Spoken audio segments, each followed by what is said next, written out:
Hi and welcome to this episode of Bouwmeister, and welcome to my still makeshift workshop. Actually, as you can see, it's still a mess and under construction for at least a couple of more weeks, but that's for another episode.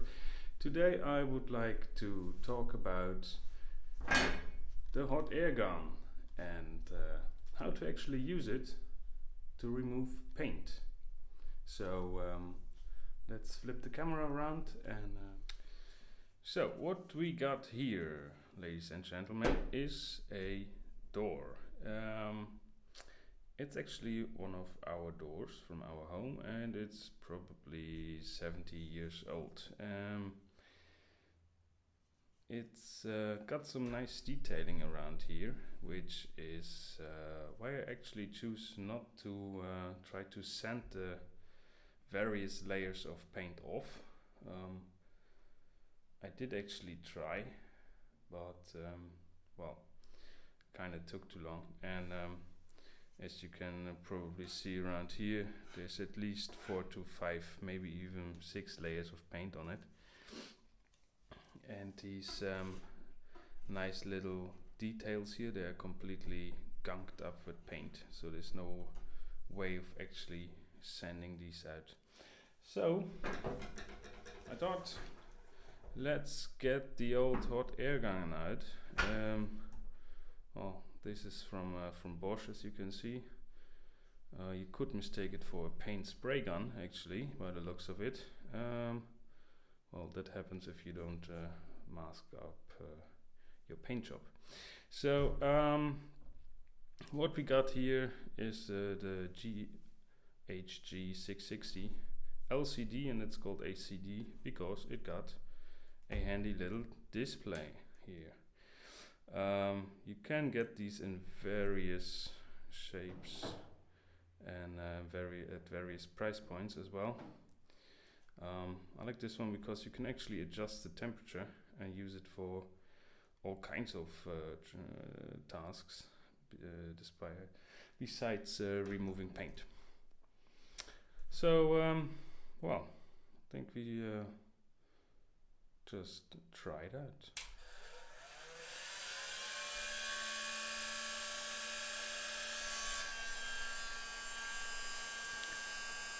So what I usually do is set the temperature to around 500 degrees.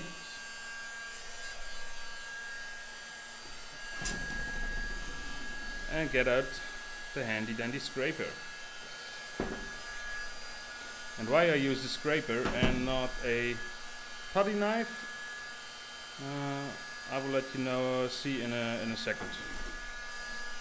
So what you want to do is heat up the paint. As you can see, you got some bubbles, and then scrape it off.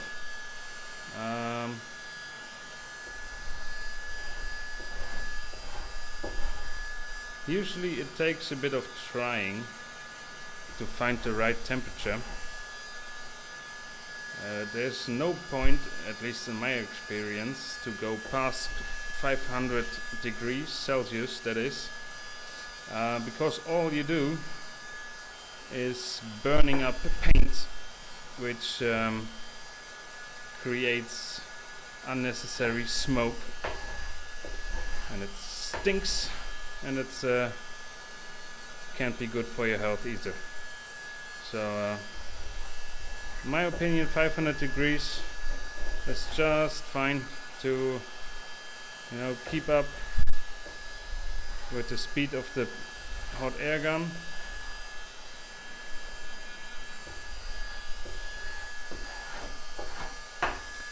So let me show you what happens if you set the temperature even higher. This one can go all the way to 660. What happens then is that as soon as you leave it on for just a bit too long, you can see it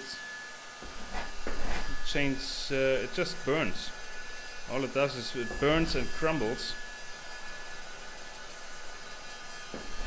So more temperature is not necessarily good. So we can just set it back to around 500.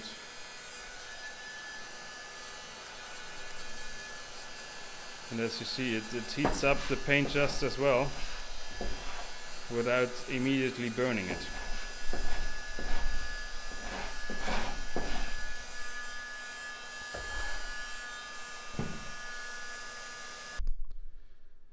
Okay, so I just wanted to zoom in a little bit to show you another thing that's quite important. And that's the direction of the wood grain. As you can see, you got this piece of the door where the grain runs in this direction, and you got a section where the grain runs in this direction.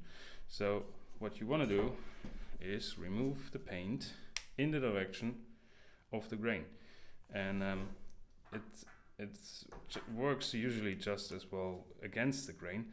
But what you do is scratch off the grain, and you create little indentations, damages in the wood, which you have to fill afterwards again. So that's just a lot of unnecessary work.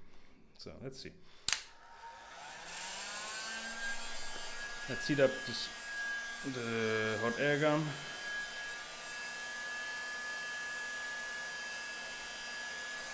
And give it a go. Focus.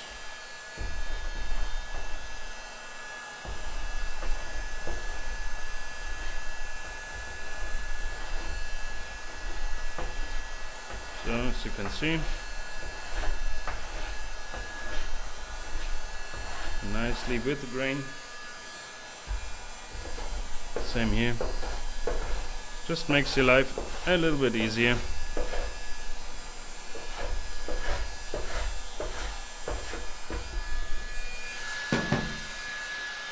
I mentioned the use of a putty knife before. Let me show you why I usually prefer the scrapers.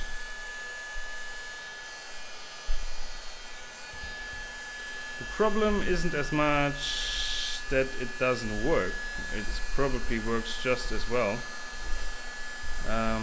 But what I find, oh sorry, camera's falling over, tipping over.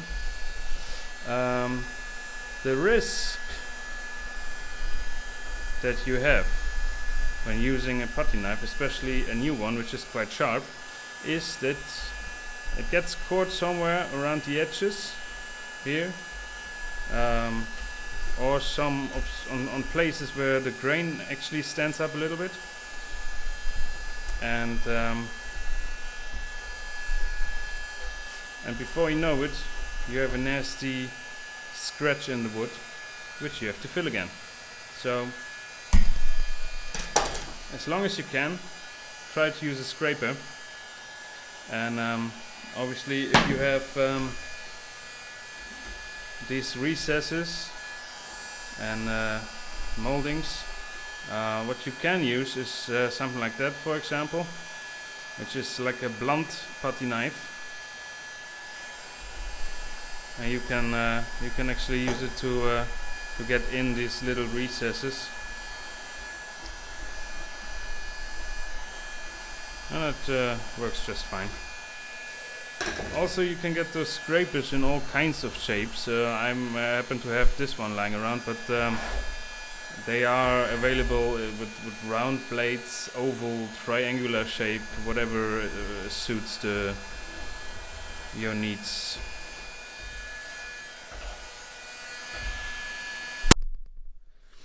So the last couple of minutes of this hopefully short video I wanted to use to talk about the pros and cons of using a hot air gun versus the sander. I mean, obviously you could use a sander like this little friend, or even his bigger brother, like this random Orbital sander here.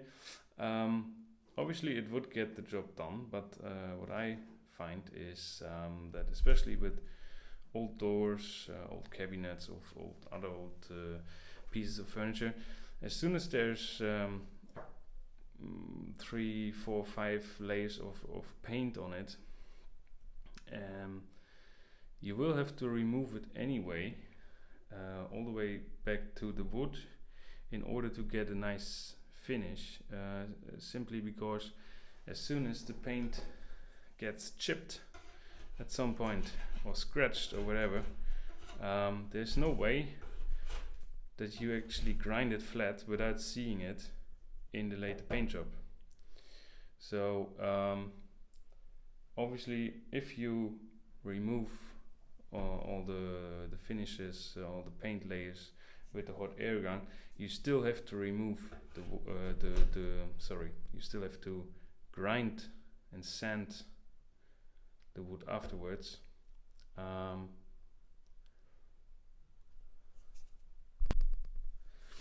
So the last couple of minutes of this hopefully short video I wanted to use to talk about the pros and cons of using a hot air gun versus the sander. I mean, obviously you could use a sander like this little friend, or even his bigger brother, like this random Orbital sander here. Obviously it would get the job done, but what I find is that especially with old doors, old cabinets, of other old pieces of furniture, as soon as there's 3, 4, 5 layers of paint on it,